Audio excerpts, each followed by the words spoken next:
Eu estou com os dois aqui, mas se der ruim a gente pega o áudio externo. Acho que é que a bateria tá baixa. Tá piscando vermelho? Sempre pisca antes. Queridos, vamos lá, nossa unidade 4 de Epístolas Paulinas. Nós vamos falar um pouquinho hoje sobre a vida da igreja e no sentido teológico, gente, principalmente no término da aula de hoje, nós vamos conversar um pouquinho, sobre o que é chamado de eclesiologia. O que é isso? A doutrina da igreja. E aí, nós temos as cartas de Paulo, que são chamadas cartas pastorais, que são primeira e segunda cartas a Timóteo. E qual que é a outra, pessoal? É a carta que Paulo escreveu para Tito. Então, essas cartas aqui fazem parte do estudo da doutrina da igreja, eclesiologia. E também são chamadas de cartas pastorais que o apóstolo Paulo enviou para Timóteo e Tito. Nós vamos aqui para o capítulo 1, falar sobre a primeira carta de Paulo a Timóteo. Localizem aí por volta da página 170, 175, confirmem aí por favor. 1 Timóteo, a vida da igreja local. Irmãos, quem era Timóteo? A Bíblia fala que Timóteo tinha a sua avó e a sua mãe judias. Elas eram da origem de Israel, do povo hebreu, do povo israelita, e o pai de Timóteo era grego. Isso aqui, gente, do ponto de vista da religião dos judeus, era ruim. Por quê? Porque Timóteo não era considerado um judeu legítimo. A mãe de Timóteo, ela contraiu um casamento que para a lei dos judeus não era aceitável.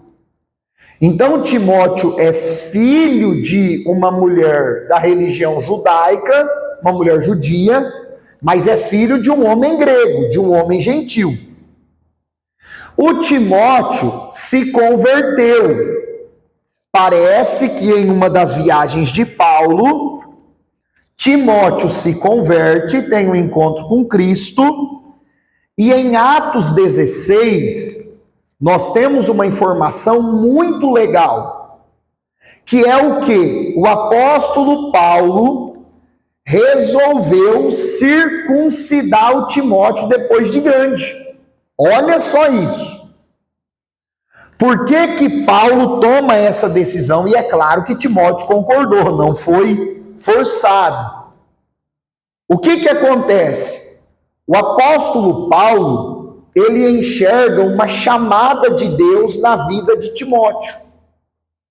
E quando Timóteo fosse pregar para os judeus, se ele não fosse circuncidado, os judeus iam aceitar ouvir Timóteo? Claro que não.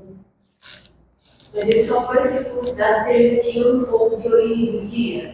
Exatamente, Nath, porque aí o que ia acontecer? Quando Timóteo chegasse para pregar para os gentios, ninguém ia querer saber, você é filho de quem? Tua mãe é o quê? Teu pai é o quê? Ninguém ia perguntar. Quando ele fosse chegar para pregar para os judeus, o que iam perguntar para ele?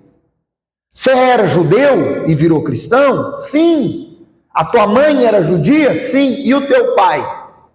Não, meu pai era grego. E você escolheu o quê? As falsas religiões dos gentios? Ou você escolheu a aliança do Deus de Abraão? Quando ele falasse, não, eu escolhi servir a Deus, os judeus iam querer saber, mas você foi circuncidado? Porque se ele falasse assim, eu não fui circuncidado, os judeus não iam querer dar ouvidos na pregação de Timóteo. Então, Paulo tem essa sabedoria de Deus, de olhar para Timóteo e dizer, Timóteo, você vai fazer a obra. Para as pessoas não deixarem de te ouvir por causa desse detalhe, você aceita ser circuncidado? Aceito. E aí Timóteo passa pela circuncisão para não ser rejeitado pelos judeus. Gente, isso aqui é muito legal, é extraordinário. Por quê? Porque Timóteo entendeu que Deus tinha uma chamada na vida dele, mas que ele teria que passar por uma situação que ele nem precisava passar. Não era uma exigência de Cristo que ele fosse circuncidado. Mas o que ele entendeu? É melhor eu aceitar ser circuncidado e poder pregar o evangelho para os judeus também, do que eu deixar de pregar para essas pessoas por conta disso. Então, Timóteo, como um obreiro de valor, ele pensou nas vidas. Ele pensou nas pessoas acima dele próprio. Então, veja que legal. E aí o apóstolo Paulo chama Timóteo de filho na fé, chama ele de amado, chama ele de fiel cooperador. O apóstolo Paulo, ele dá um valor muito legal no Timóteo, que a Bíblia não fala a idade, mas era um jovem ministro do evangelho. E Timóteo vai ser colocado por Paulo na igreja de Éfeso. Timóteo vai ser um líder, um pastor na igreja de Éfeso. E na primeira carta a Timóteo, Paulo trabalha muito esses pontos aqui. Primeiro, princípios de culto. E aí Paulo vai falar muito sobre a oração. Paulo vai falar que o culto, assim como a nossa vida cristã diária, precisa ter oração. É por isso que Paulo está aconselhando Timóteo nessa carta pastoral, trazendo princípios de culto, incentivando Timóteo como um pastor, que ele seja um homem de oração e que ele incentive a igreja, os irmãos, aqueles que estão debaixo da sua liderança, a também orar. E aí, irmãos, é interessante, porque em 1 Timóteo 2,1 está descrito vários tipos de orações. Vocês já pararam para pensar e se perguntaram por que no culto tem vários tipos de oração? Já pararam para pensar sobre isso? Por exemplo, quando a gente começa a aula, a gente ora pelo quê?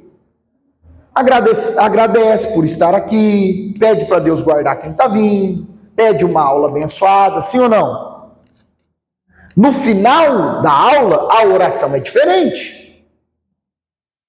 No início do culto, a oração é de agradecimento, pedindo a Deus que abençoe, que visite o seu povo, e assim por diante. No final do culto, a gente agradece, pede a Deus que nos leve em paz, que dê uma noite abençoada, sim ou não? Agora vem aqui na frente os enfermos, vai orar pelos enfermos. A oração é de que tipo? De intercessão ali, para que o dom de cura apareça, que Jesus cure os doentes. E isso é descrito em 1 Timóteo 2,1. Paulo ensina o jovem pastor Timóteo que existem vários tipos de orações: súplicas, intercessões, ações de graças. É por isso, irmãos, e aqui eu quero trazer uma questão aplicativa para vocês na aula. Se qualquer um de nós tivermos uma oportunidade em um culto público para fazer uma oração, nós temos que orar de acordo com aquilo que vai ser orado naquele momento. Não são poucas as ocasiões que a gente vê o quê? A pessoa vai orar no início do culto e acha que está no final do culto. Ou vice-versa. Irmão, vem aqui orar para os enfermos ser curados. Aí a pessoa chega lá: ô Senhor, te peço uma boa noite de descanso. Ô Senhor, abre aquela porta lá para mim. Ô Senhor, não, irmão, agora é intercessão pelos doentes. Então nós temos que ter essa compreensão. Irmão Micael, eu estou lá no meu momento, lá com Deus, eu agradeci pelo dia, eu vou ler a Bíblia. Peça que o Espírito Santo te dê o entendimento, a iluminação da sua palavra, que Deus faça, capacite você a viver aquilo. Façamos as orações de acordo com as situações que nós estamos, e principalmente na questão do culto, a oração sempre de acordo com o momento do culto. Amém, queridos? E Paulo ensina isso ao jovem pastor Timóteo na primeira carta. Ele também ensina os princípios da ordem e da decência em tudo. Por quê? Paulo fala, irmãos, em 1 Timóteo, sobre as mulheres, e é um texto polêmico. Algumas igrejas até pegam esse texto fora de contexto, sem considerar a época que Paulo estava se referindo, e fazem o quê? Olha, é proibido que as mulheres falem na igreja. É proibido que as mulheres façam perguntas na igreja. Mas por que Paulo ensina isso para Timóteo? Porque estava havendo uma desordem nos cultos, igual Corinto. Lembra que a gente aprendeu? Que Corinto, ao invés de fazer a ceia, fazia uma bagunça? Isso acontecia porque a igreja estava começando, irmãos. Estava no início ainda. Não estava totalmente estruturada, organizada. Então Paulo estabelece que as mulheres não deveriam ficar fazendo perguntas no meio do culto. Ah, mas e isso? Ah, mas e aquilo? Ah, mas e aquilo? O que Paulo coloca? As mulheres devem perguntar aos maridos em casa. Mas é uma questão da cultura do que estava acontecendo naquela igreja e naquela época. Porque o apóstolo Paulo está ensinando a Timóteo a ordem e a decência em todos os momentos do culto. Em 1 Timóteo também, que Paulo fala a respeito de costumes relacionados às vestes, tanto para homens quanto para as mulheres, Paulo estabelece que o padrão divino é a ordem e a decência. Pode perceber, o Novo Testamento trabalha muito com esse princípio, no que diz respeito a questões de usos, de costumes, de vestimentas. O Novo Testamento coloca muito a ideia da ordem e da decência. O que é isso? Ah, não, Micael, eu sou obrigado pela Bíblia a deixar de estar bem arrumado? De jeito nenhum. O que a Bíblia apresenta é que nós devemos nos vestir e nos portar de uma forma que não gere desejos pecaminosos em outras pessoas, que nós devemos nos portar e nos vestir de uma forma, pode ficar elegante, bem arrumado, legal, mas de uma forma que não chame a atenção a despertar desejos lascivos nas pessoas. E isso, irmãos, principalmente para as pessoas que tinham acabado de se converter das falsas religiões para o cristianismo, isso era muito sério. Por quê? Principalmente as religiões dos gregos, dos romanos, elas estavam muito atreladas à questão da sensualidade. E aí o que Paulo está colocando? Tanto quem já é da igreja faz tempo, quanto vocês que são novos convertidos, o padrão de Deus é a ordem e a decência. O padrão de Deus é que se vista de uma forma a não despertar a atenção nesse sentido. O que eu costumo brincar, irmãos?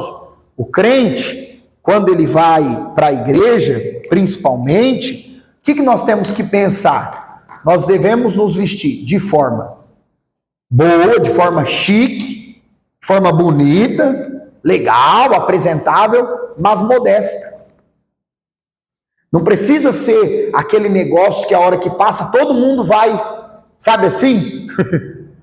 Mas é a nossa melhor veste, as irmãs, e aí vai do costume de cada denominação, saia, vestido. Tem denominação que permite as mulheres estarem nos cultos de calça, tem denominação que para homens é paletó e gravata, tem umas que é só camisa, tem umas que pode ir de camiseta social, ou só de camiseta polo. Irmãos, isso a Bíblia não estabelece. Isso é cultural. Agora, seja de calça, de saia, de vestido, de camisa social, de camiseta polo, de camiseta gola comum, independente, tem que estar enquadrado aqui. Ordem e decência. Tem que estar enquadrado aqui. Ordem e decência. Por exemplo, teve uma época que ficou muito famoso, vou tirar um pouco esse peso, irmão Giovanni, das irmãs, trazer pra gente, ó. Teve um tempo que ficou muito assim, muito no costume, os obreiros usarem ternos muito coloridos. Terno rosa choque, terno verde, aquele verde brilhoso. Irmãos, não que seja um pecado, mas às vezes é chamar a atenção de uma forma excessiva, que a pessoa vai desfocar da pregação, da direção do culto que aquele obreiro está fazendo, para ficar focado ali nele, ou na veste. O exagero. Vou dar uma dica, um exemplo. Por exemplo, na nossa turma, graças a Deus, tem várias irmãs. Principalmente quando os pastores ficam, igrejas que as cadeiras dos pastores ficam próximos ali da pessoa que vai pregar. Se você é uma irmã que tem acesso ao púlpito, que prega, que é chamado para orar, para cantar, não use roupas justas. Não use. Ou roupas aquelas muito rodadas que fala, irmão, que se bater um vento pode subir a roupa. Isso a gente fala mais na homilética, que são dicas para quem prega, para quem canta, para quem fala, mas vale citar aqui. Ah, irmão Micael, não, lá na igreja, por exemplo, aqui agora as cadeiras ficam dos lados, não fica ninguém atrás de quem está falando. Eu, particularmente, acho a coisa mais certa e mais legal a se fazer. Até porque tem igrejas que o pastor está aqui, a pessoa que vai cantar ou pregar está aqui. Se uma irmã, às vezes a irmã está até bem vestida, mas quase que fica em cima do irmão que vai dirigir o culto. Então, são coisas que a Bíblia não estabelece uma regra, mas que tem que entrar aqui, queridos, ó. Ordem e decência em tudo. Amém? E também na primeira carta a Timóteo, o apóstolo Paulo ensina ele, que era um jovem obreiro, que ele teria que escolher outros obreiros para trabalhar na obra. E aí o apóstolo Paulo coloca as qualificações ministeriais. E aí ele coloca tanto para bispos, presbíteros, anciãos, que são os líderes, quanto para os que iriam trabalhar como diáconos. O que são os padrões que Paulo coloca? Que seja irrepreensível, que tenha um bom testemunho da família e das pessoas de fora da igreja, que seja honesto, que seja uma pessoa moderada. E aí vê aí no livro de vocês se está a tabelinha igual aqui no meu, confirmem aí, por favor. Que página que começa aí, Gabi? 185 começa a tabelinha, irmãos. Se vocês quiserem até aprofundar um pouco, né, nesse assunto de qualificações para trabalhar na obra, eu vou aproveitar para fazer uma propaganda e deixar a indicação para vocês que na turma da sexta-feira nós estamos estudando o preparo do obreiro para o ministério. E aí nós estamos falando desses pontos, dessas qualificações com mais tempo. Aí vale a pena vocês assistirem essa aula sobre as qualificações para trabalhar no ministério. Agora, o que eu quero colocar para vocês? Nós deveríamos considerar mais a Bíblia e menos os aspectos humanos. Por que isso, gente? Ó, meu Giovanni, nós estamos liderando aqui, nós temos que escolher gente para trabalhar aqui na obra com nós. Quais são as exigências? Irmãos, qual que teria que ser o primeiro passo? Conforme os apóstolos faziam. Orar, jejuar, pedir a Deus que mostre as pessoas, sim ou não? Aí, ó, eu acho que aquele seria uma boa pessoa para trabalhar na obra. O que nós vamos fazer? Pega a Bíblia. O que a Bíblia exige da pessoa que vai trabalhar na obra? Exige essas qualificações. Irmãos, se aquele obreiro, se aquela pessoa não estiver enquadrada nos pontos que a Bíblia coloca, a pessoa deve ser orientada a esperar um tempo, a se preparar, para depois trabalhar na obra. Agora, o que nós vemos muitas vezes, infelizmente? Considera-se mais exigências humanas do que bíblicas. Estou pensando aqui no irmão fulano. Então, o irmão fulano. Aí, quanto será que o irmão fulano ganha que ele contribui? Será que ele contribui com bastante ou com pouco? Aí outro ponto, será que esse irmão, ele tem um trabalho, é um trabalho que lá ele faz coisas de chefe, ou será que lá ele é só um servidor comum, falando em status? É filho de quem? Parentesco. É parente de quem? Essas coisas são exigências humanas. A Bíblia não faz essas exigências. Não, Micael, você acha que nada no âmbito humano deve ser considerado? Deve, eu acho que deve. Tem coisa que tem que ser considerada que a Bíblia não fala. Mas os primeiros pontos a considerar são os que a Bíblia fala.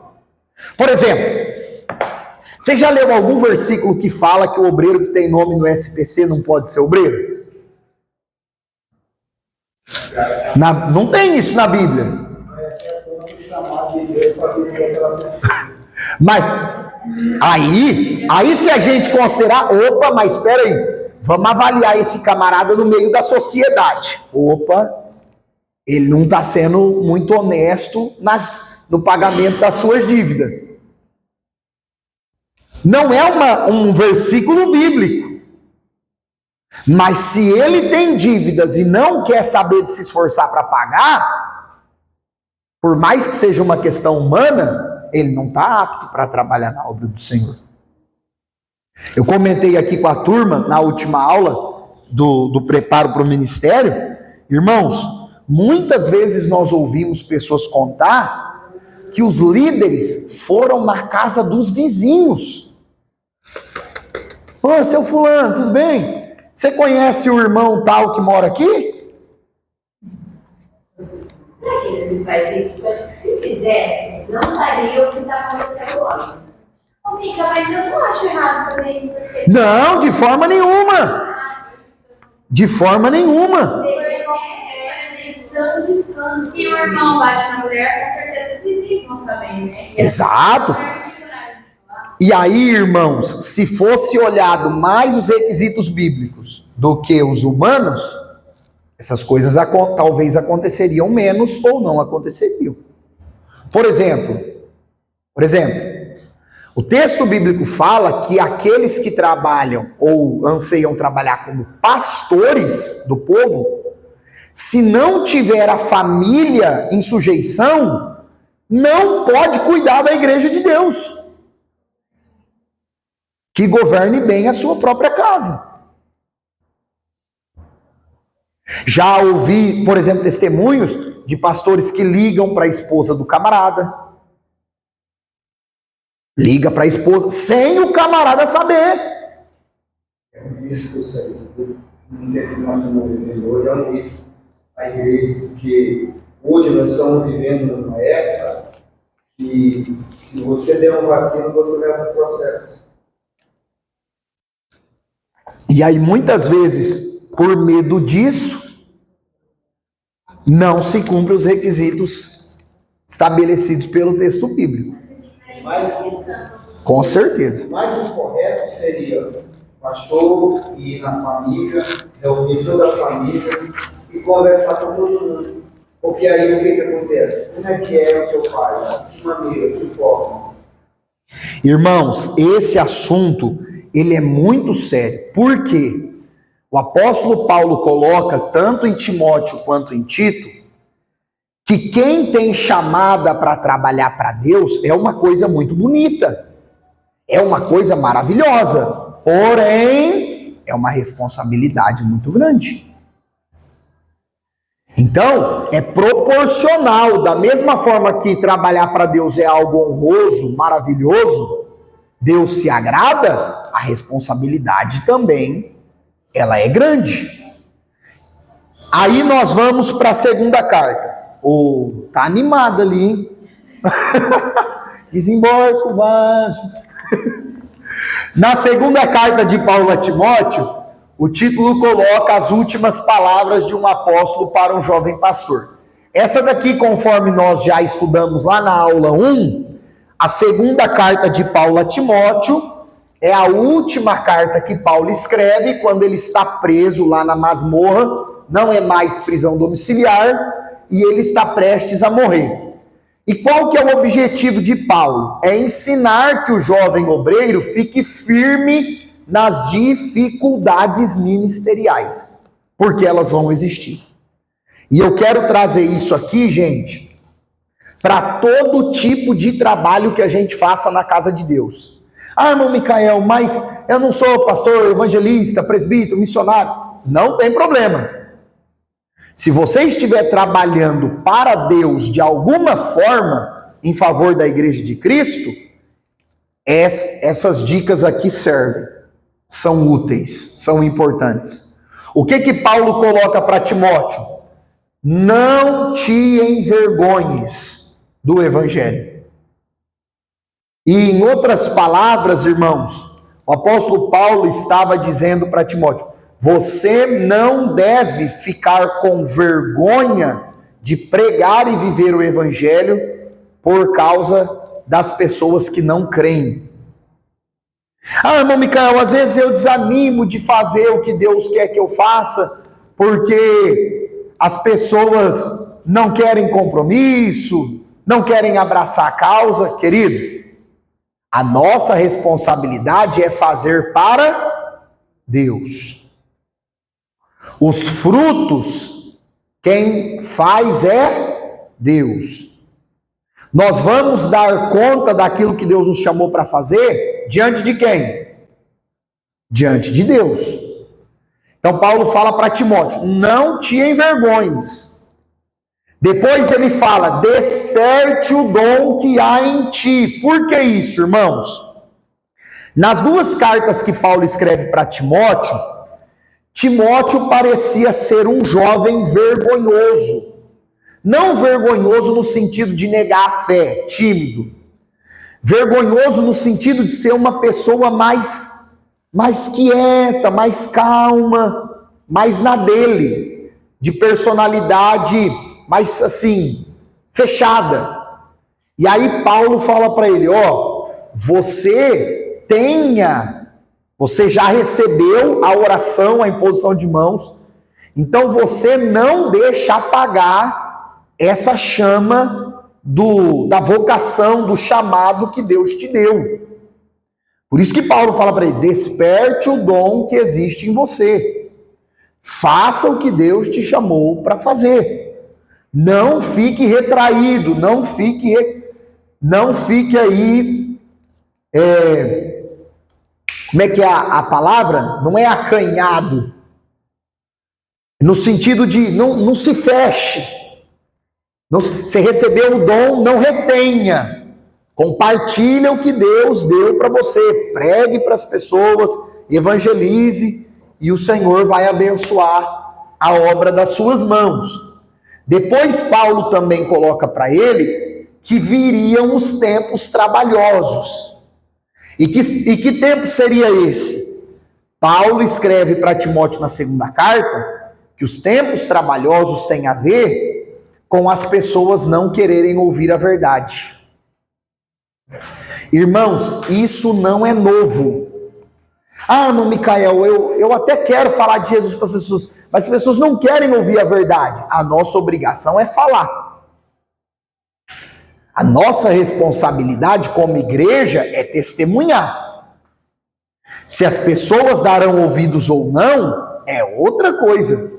O apóstolo Paulo chega a falar para Timóteo, nessa segunda carta, as pessoas vão buscar para si mestres que só ensinam o que elas querem ouvir. Isso aconteceu e acontece até hoje. O cantor que virou mulher, ele disse que foi numa igreja e lá falava assim: você não precisa mudar. Que evangelho que é esse que a gente não precisa mudar? Venha como está, permanece como está. E aí, o que nós temos? Essa ideia bíblica dos tempos trabalhosos, que a pessoa vai buscar para si quem ensina o que elas querem ouvir. Sim, eu acho que por isso que é muito difícil a gente pegar para a juventude de hoje, porque, por exemplo, a gente prega a doutrina, né? O que a Bíblia fala. E aí já alguém fala assim, depois você fala assim, mas na igreja lá que eu fui, do outro fulano, eles deixam de fazer isso. Sabe? Não é questão de cultura, costume. Não são essas questões. Sabe? E aí é muito difícil, porque a gente prega a verdade nas outras igrejas, né? Prega mentira E aí, irmãos, ó, esses conselhos de Paulo, diante disso que a Gabi pontuou, eles ficam ainda mais sérios para nós. Por quê? Porque à medida que a vinda de Cristo se aproxima, isso vai aumentando. Isso vai aumentando. Pessoas que só falarão, só ensinarão o que as pessoas que não querem compromisso com Deus estão querendo ouvir. Por causa disso, nós vamos deixar de pregar o evangelho verdadeiro? Não. Mas é um desafio. Porque quem lidera, quem pastoreia, quem está à frente de algum trabalho, olha isso e fala: meu Deus, o que eu faço? Eu cedo ou não cedo? Isso aqui que a Bíblia orienta que não se permita, e aí, o que eu faço? E é por isso que Paulo escreve essa segunda carta a Timóteo, para que ele se mantenha firme nos princípios bíblicos, mesmo que muitos não querem ouvir. E aí Paulo também coloca para ele a necessidade de ter cuidado de si mesmo e da sã doutrina. Por que isso, irmãos? Porque principalmente aqueles que estão trabalhando para Deus, o que nós precisamos ter em mente? O mundo lá fora está esperando apenas um erro, apenas um deslize, para falar o que para nós? Ah, mas você não é crente? Você não vai na igreja? Você não trabalha lá na tua igreja? Você não faz aquilo ou aquilo outro? Então Paulo coloca para Timóteo que ele deveria cuidar de si mesmo em todos os aspectos e cuidar da sã doutrina. É por isso que nessa segunda carta Paulo fala assim para o Timóteo: que ninguém te despreze, mesmo que ele era moço, mesmo que ele era novo na idade. Paulo fala que ninguém te despreze, e a ideia de ninguém te despreze é a seguinte: que você não dê motivos para ninguém desprezar o teu chamado, o teu ministério. Tem muita gente, irmãos, que fala assim: ah, eu sou perseguido, as pessoas se levantam contra mim. Mas muitas vezes a pessoa dá um montão de motivo. Por exemplo, um líder que não ora, ele tem autoridade para reclamar que a igreja não está orando? Vão desprezá-lo nesse sentido. Vão desprezá-lo nesse aspecto. E isso vai se aplicar em todas as áreas. Por exemplo, eu já contei para vocês, de eu ir em algum lugar ministrar, chegar no horário correto, e os pastores, os líderes, às vezes a pessoa que convidou não está lá. Teve uma vez que eu até liguei para um irmão, falei, irmão, o culto é aqui mesmo? Ele disse que é congresso, cheguei 20 minutos antes, não tem ninguém na igreja. Falei, vocês estão orando em outro lugar? Acho que o culto é em outro lugar, eu não estou sabendo. Se eu, como um líder, não ser um referencial, um exemplo, não tiver cuidado, com que autoridade que esse líder vai ensinar, corrigir a congregação?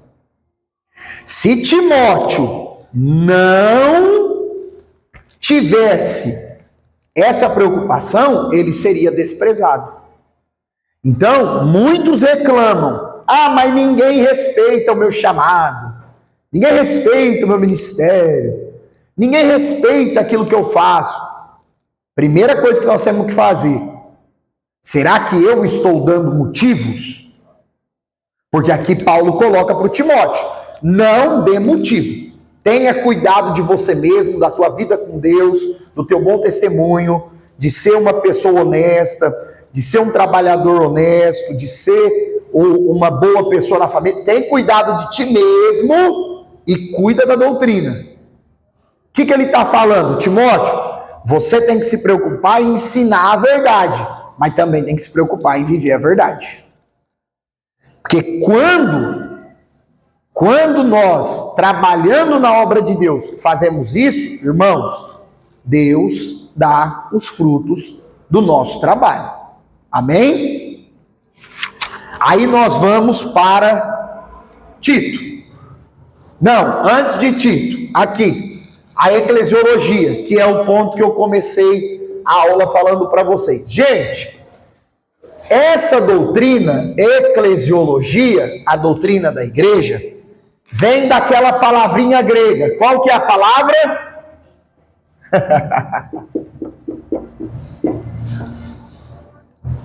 Como que vocês costumam pronunciar essa palavra aqui? Eclésia?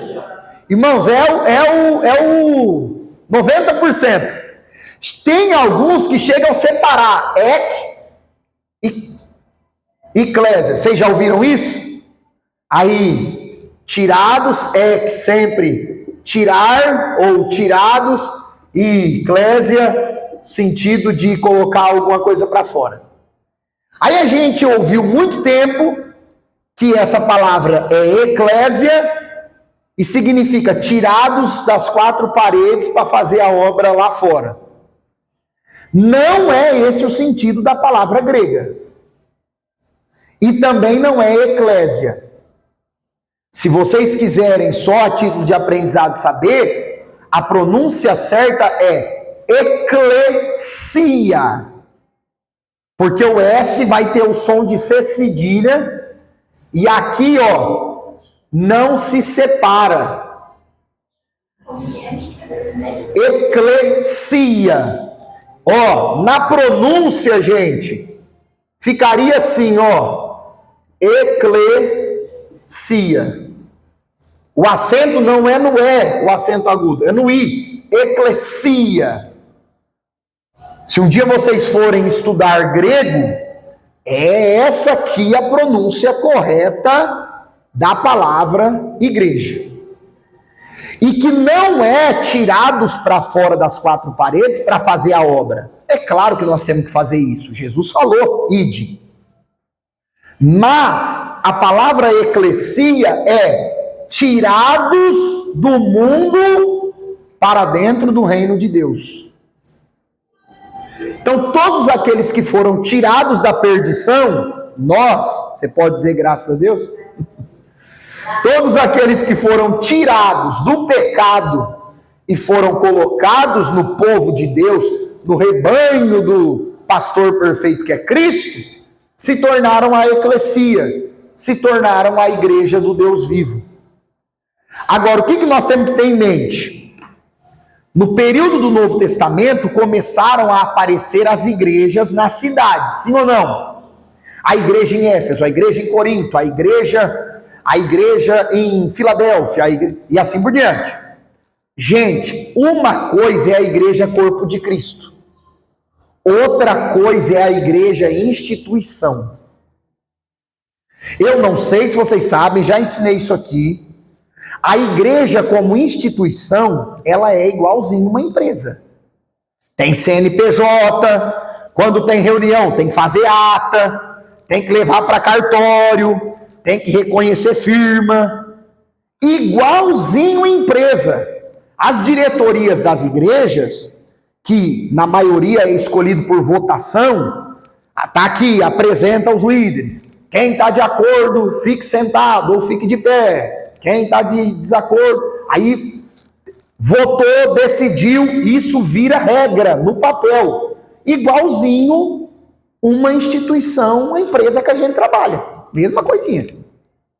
Mas isso é igreja instituição, liderada por homens, dirigida por homens. E as igrejas instituição têm falhas. Tem falhas. Ah, mas Micael, é assembleia? É assembleia, a congregação, a Deus é amor, a presbiteriana, a batista, Jesus foi ali e já vem. Todas elas, todas as igrejas como instituição têm muito a melhorar. Agora, a igreja que Cristo vem buscar não é de uma placa ou de outra. A igreja que é a noiva do Cordeiro é o corpo de Cristo. E aí são os salvos de todas as igrejas e instituições. Então o corpo de Cristo, que é a igreja perfeita aos olhos de Deus, são os salvos. Onde os salvos estiverem, para Deus, ali está a igreja. Onde os salvos estiverem, independente do país, da denominação, independente, são a composição do corpo de Cristo. E aí a Bíblia usa essa linguagem, porque Cristo Jesus é o cabeça da igreja. Então, às vezes a gente fala assim, mas nas instituições parece que Cristo manda menos do que o homem. Não deveria. Não deveria. Mas nós estamos e devemos olhar para nós como igreja de Cristo, não como instituições. Não no sentido humano, terreno. Nós devemos lembrar que nós somos igreja no sentido espiritual. Corpo místico de Cristo. E aí quem é o cabeça é Ele. Irmãos, se Jesus é o cabeça e tudo aquilo que o nosso corpo faz provém da mente, provém do cérebro, provém da cabeça, se Cristo é o cabeça da sua igreja invisível, essa igreja é perfeita. Essa igreja está preparada, está sendo preparada, lavada, santificada a cada dia para encontrar com o noivo. E dentro dessa igreja, seja no sentido do corpo de Cristo ou das instituições, nós devemos respeitar a diversidade de dons, a diversidade de operações de Deus e a diversidade de ministérios, que a gente estudou isso na semana passada, lembram? Os dons espirituais, ministeriais, os dons de serviço. Nós precisamos aprender a respeitar isso, gente. É uma bobagem muito grande. Por exemplo, alguém que fala, que prega, que lidera, que canta, alguém que tenha uma outra função, achar que é maior do que alguém que serve água. Isso é uma tolice. Isso é uma tolice. Não, aquela pessoa lá é a que limpa a igreja, então ela... Diante de Deus, cada um tem uma vocação, um chamado. E para Deus não existe, esse daqui é mais importante que aquele. Aquele ali é mais importante que esse. O que Deus avalia é se nós estamos fazendo com excelência o que Ele nos chamou para fazer. É possível alguém que sirva um copo d'água para uma senhora que não pode andar? Ou alguém que ajude uma mãe com um bebê recém-nascido? É possível que essa pessoa tenha um galardão maior do que um pastor de uma igreja com 10 mil membros. No Micael, como assim? Porque se essa pessoa estiver fazendo com excelência e aquele líder não estiver, o galardão dessa daqui é muito maior do que aquele. Porque Deus não avalia aquilo, o tipo de serviço, e sim como nós estamos fazendo. É aí que os olhos de Deus... E aí, o que Paulo coloca? Se você lidera, lidere com excelência. Se você ensina, que haja dedicação no ensino, no aprender para poder ensinar. Se você pregue a verdade. Se você faz parte do grupo que conduz o louvor a Deus na igreja, faça o melhor louvor. Vocês já viram no culto aquele negócio, né? Irmãos, estou aqui, não ensaiei, nem sei se o playback vai funcionar, mas como é para Deus... Como assim? Como é para Deus, então tanto faz. Não. Fala para o pastor que você não vai cantar hoje. É bem melhor. Porque como é para Deus, tem que ser o melhor. Não é o ponto da aula, mas é por isso que eu costumo dizer, quem trabalha para Deus, seja em que área for, você pode até ser pego de surpresa, pode, mas você não pode ser pego despreparado. Se você louva, tenha sempre um louvor ali que você sempre está ensaiando. Se você toca, tenha sempre ali um hino que você é acostumado a tocar. Se você prega, dá uma saudação, dá uma palavra, tenha sempre uma palavra ali no gatilho. Por quê? Você pode ser pego de surpresa, mas despreparado não. Amém? Aí nós vamos para o último ponto aqui da aula de hoje, que é o livro ou a carta de Paulo a Tito. Carta pastoral de Paulo a Tito. Detalhe, irmãos, Timóteo foi pastorear a igreja de Éfeso, e Paulo deixou Tito para pastorear na ilha de Creta. Uma ilha chamada Creta, e Paulo estabelece Tito como o líder naquela igreja. E nessa carta que Paulo escreve para Tito, o que Paulo vai trabalhar? A ideia de uma liderança responsável, tanto da parte de Tito, como também sobre aqueles obreiros que Tito ia consagrar para trabalhar na obra de Deus. E o apóstolo Paulo coloca, irmãos, que quem trabalha para Deus é um despenseiro de Deus. Essa expressão bíblica, despenseiro, vem do mordomo que cuida da despensa. O que é uma despensa numa casa? Tem uns que chamam de quartinho de despejo, depósito. O que é a despensa? É o lugar que se guarda. Pode-se guardar os alimentos, pode-se guardar ali os materiais de limpeza da casa, as coisas de higiene. E aí a pessoa que vai efetuar o trabalho sempre tem que ir na despensa pegar o material para fazer o que precisa ser feito. É essa a ideia que Paulo está transmitindo na carta a Tito. Quem trabalha para Deus precisa ser dispenseiro. Mas, Micael, por que isso? Porque os dons não são nossos. Quem dá os dons é?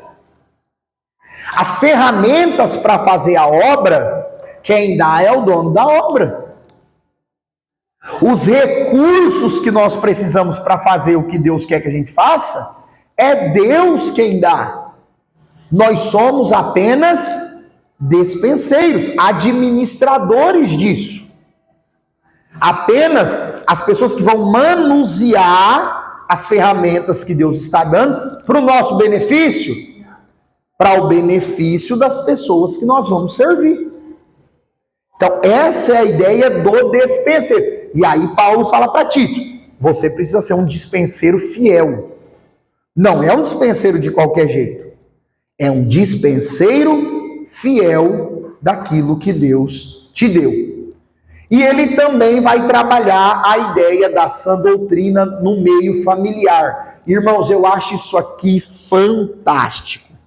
Por quê? O que Paulo vai ensinar a Tito?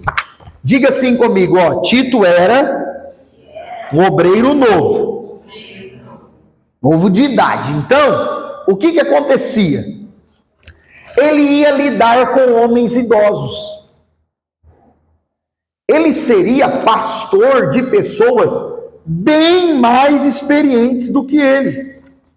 E aí, o que ele deveria fazer? Ele deveria tratar os homens idosos como se fossem seu pai. Com amor, com carinho, com zelo, com respeito. Porém, isso não significaria deixar de pregar a sã doutrina para eles. Aí depois ele vai falar sobre as mulheres idosas. E irmãos, olha que detalhe interessante. Paulo incentiva Tito que as irmãs idosas ensinassem as moças, as irmãs mais novas. Ele fala, Tito, as mulheres idosas, elas vão se tornar conselheiras, ensinadoras das mulheres mais novas.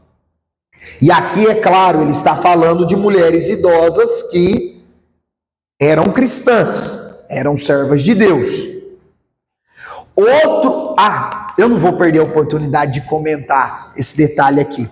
Irmãos, quando Paulo fala em Tito de mulheres idosas,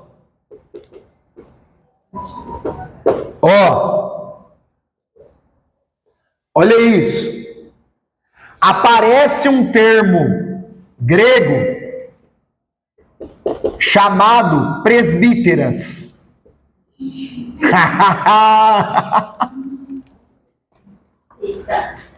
Existem denominações que consagram para trabalhar no ministério, missionárias, algumas até consagram como pastoras, diaconisa. Diaconisa ainda é menos debatido, porque diaconisa é uma ideia que a Bíblia coloca assim claramente. Micael, tem ministério que não faz. Não faz porque não é o costume, mas é bíblico.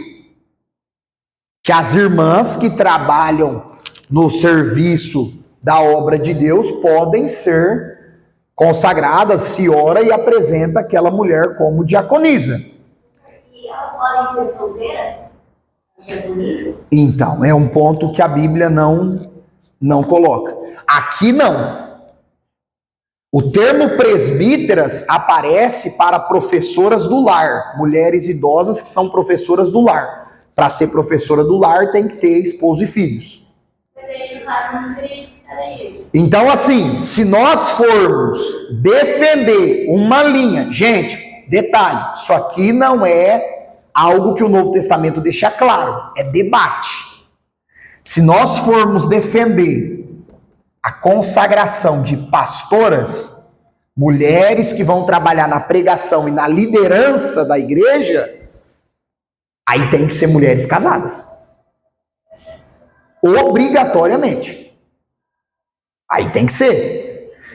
Esse tema aí, pastor, já não é bíblico. Então, aí, irmão Giovanni, o debate está aqui. Por quê? Porque o termo presbítero, O termo grego presbítero é o que hoje se existe como presbítero, bispo, ancião. São aqueles que trabalham no ensino, na liderança das igrejas. Então, alguns sustentam isso com base nesse termo. Agora, irmão Micael, dá para cravar? Não. Não dá. É um ponto de debate. É um ponto que a Bíblia não fala com clareza, então nós não podemos afirmar com certeza. É por isso que existem ministérios que aceitam e ministérios que não. Irmão Micael, o que aceita ou o que não aceita? Eles estão pecando? Não, não estão pecando.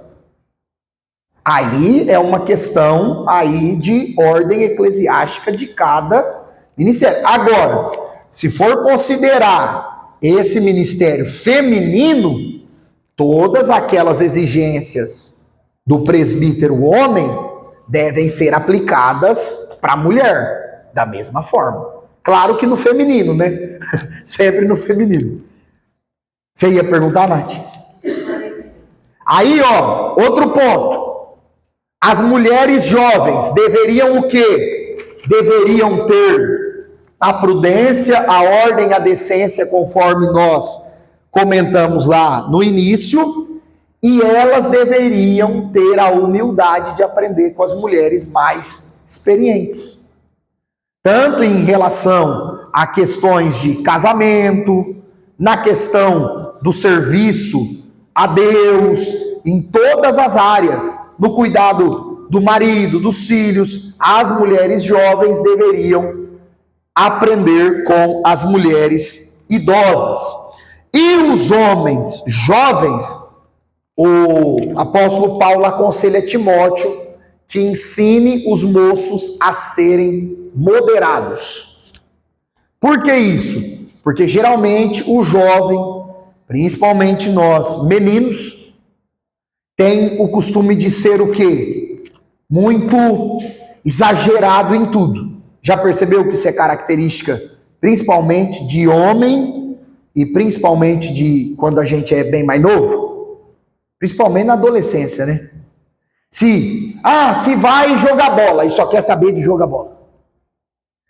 Se vai trabalhar num negócio, aí só quer saber trabalhar naquele negócio. Gosta de videogame, aí só videogame. E o que o apóstolo Paulo coloca? Tito, aconselha os moços a serem moderados, equilibrados em tudo, em todas as áreas. Então são os pontos legais, interessantes, nessa carta que Paulo escreve a Tito, que assim como Timóteo, eram jovens de idade, mas já eram maduros na fé, e assumiram o chamado pastoral. Eles eram novos, Nath. Eles eram novos. Eles tinham, não dá para pontuar de jeito nenhum que eles tinham mais de 30. Tito também. Não dá para pontuar que eles tinham, tipo, irmãos, mais de 25, 30 anos. Não tem como. Até um ponto que a gente falou nos evangelhos sobre os apóstolos. Os apóstolos também eram novos de idade. Não sei se dá para concordar com a fala do arqueólogo do Rodrigo Silva, vocês já devem ter visto, que ele fala que os apóstolos tinham algo em torno de 14 anos. Eu acho que não dá para concordar com uma idade tão pouca. Mas não dá para pontuar que eles eram mais velhos do que Jesus. Certamente eles tinham aí entre 20 e 30 anos. Para a época, era muito novo. Mas Micael, e hoje? Irmãos, hoje é difícil. Hoje é difícil. Porque hoje você pega uns moços e moças com 16, 17, 18 anos, que têm uma cabeça boa, maduros, sabem o que querem, têm compromisso com Deus, e você pega uns de 30 que não tá nem aí para nada. Então a verdade é que a maturidade está mais ligado ao nosso amadurecimento e ao nosso relacionamento com Deus, aí no sentido espiritual, do que a idade. Dá para usar o exemplo de Samuel, né? Perfeito. Samuel era mais sábio que Eli. Perfeito. Então, assim, irmãos, a Bíblia nunca trabalhou a maturidade com relação à idade, e sim às experiências, ao compromisso da pessoa, a uma base familiar sólida, às experiências de vida e também ao relacionamento com Deus, sem dúvida. Sem dúvida. Alguns círculos religiosos exigem idade mínima para alguns trabalhos de igreja. Alguns exigem. Olha, com menos de 20 anos não pode consagrar a pessoa como um presbítero, como um pastor. Não consagra solteiro, por exemplo.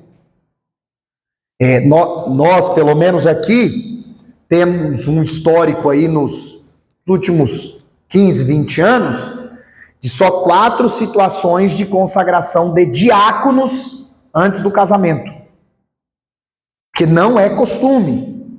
Não é costume. Geralmente, espera-se a pessoa casar para entrar nessas requisições que a Bíblia faz para poder consagrar a pessoa para trabalhar no ministério. Ah, mas Micael, e alguém que é o celibato? Lembra que a gente falou? Paulo coloca que quem quer só fazer a obra de Deus tem que escolher o celibato, não se casa. Existem situações? Existem.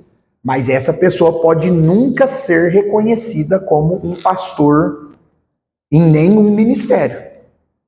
Ela vai estar fazendo a obra, ela vai estar pregando o evangelho, mas pode nunca receber uma carteirinha de um reconhecimento humano por conta dessa ordem eclesiástica que coloca. Casado, se tem filhos, os filhos participantes do trabalho da igreja e assim por diante. Agora, irmãos, o que nós temos que ter em mente? Existem situações que os homens reconhecem aquilo que Deus já te deu. Quando você recebe um cargo, uma função de algo que você já faz, é apenas os homens reconhecendo aquilo que Deus já te chamou para fazer.